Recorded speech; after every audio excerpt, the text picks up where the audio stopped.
Krishna Avatara was considered as a complete avatara or a complete incarnation of God.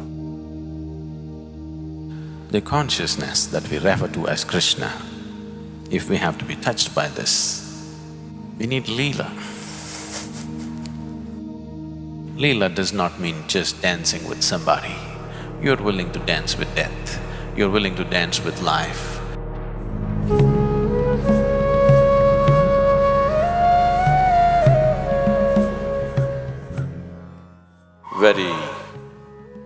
Very few human beings ever get to be placed in as complex situations as Krishna was placed. In one human being's life, going through the variety of situations that he went through is generally, it doesn't happen to most human beings. And in all these situations that he was faced with, the clarity of vision that he exhibited and the certainty about his ability to discern as to what is true and what is not true, the clarity that he brought to people around him, people began to experiencing like godlike. So he was proclaimed as an incarnation and a complete incarnation. For those of you who are not familiar with this, they talk about 9 incarnations. I want you to understand this is… what I'm going to say now is much before Charles Darwin came. So the first incarnation was Matsyavatara, that means God appeared in the form of a fish. And you know, Charles Darwin went about proving the first form of life on the planet were water life, fish. And the next incarnation is Kurmavatara, that means it's a turtle, it's an amphibious animal, half water, half land. Charles Darwin said this also. The third incarnation is Varahavatara, which is in the form of a pig, a gross mammal.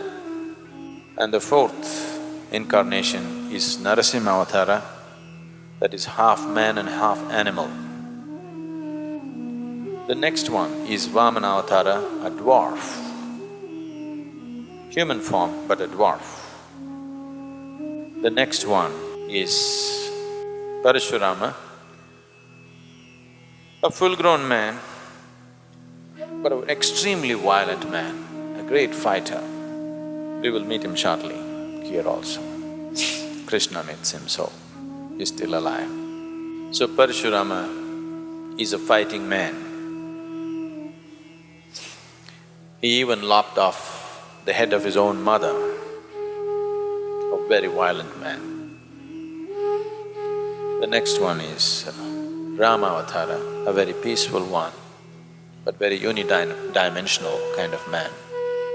The next is Krishnavatara, a very multidimensional human being. So Krishnavatara was considered as a complete avatara or a complete incarnation of God, not just one aspect. As a tribute to the multidimensional nature of who he was. And though he himself never claimed it, even if he had not claimed it, people around him naturally identified him as divine.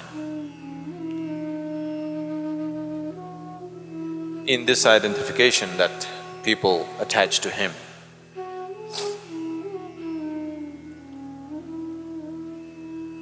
the whole culture evolved around this identity of Krishna being a complete incarnation of the divine.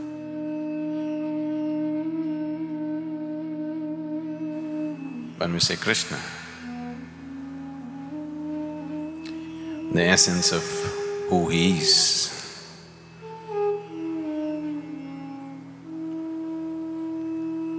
he is an irrepressible child, a terrible prankster, an enchanting flute player, a graceful dancer, an irresistible lover, a truly valiant warrior, a ruthless vanquisher of his foes, a man who left a broken heart in every home,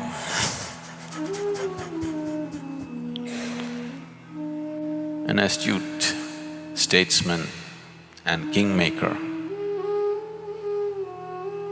a thorough gentleman, a yogi of the highest order, and the most colorful incarnation. Krishna is seen and perceived and understood and experienced in many, many different ways by different people. Duryodhana, Radhe,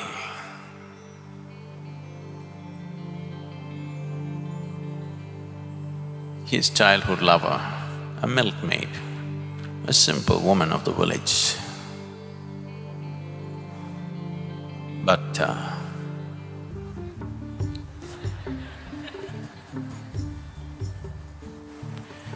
in the world is because they do not know how to be playful. If you want to explore this path playfully, if you want to be playful,